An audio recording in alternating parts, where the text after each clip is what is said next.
Eduardo está grabando la capela. Aquí estoy yo un poquito. Hallo, Palokito hier in de chapel. Ik ben hier in deze wunschkapelle van de Madonna. Hier is de Madonna. Kommst du rein, Eduardo? Wenn Eduardo reinkommt, siehst du eine Foto, wie früher war das Ganze. Und viele Menschen geben Blumen.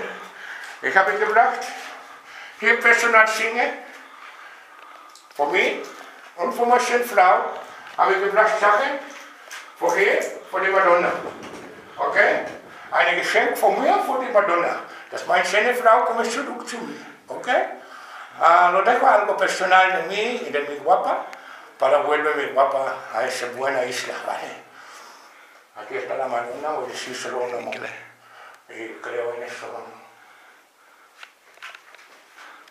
Por favor, traerlo otra vez aquí. Virgen de la Peña, por favor, mi guapa, viva aquí. Muchas gracias, te compro un montón de flores y lo traigas otra vez.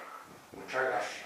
Okay, wenn die bringt zu mir, wieder meine schöne Frau hier zu die Insel, Forteventura, dann ich bringe viele Blumen für die Kapelle und für die Madonna. Okay, I bring a lot of flowers you have to bring, and come back up to the mountain, I will bring, if she bring me my beautiful girlfriend back. Okay? Voy a hablar con la Madonna, por favor, ahora me dejan solo.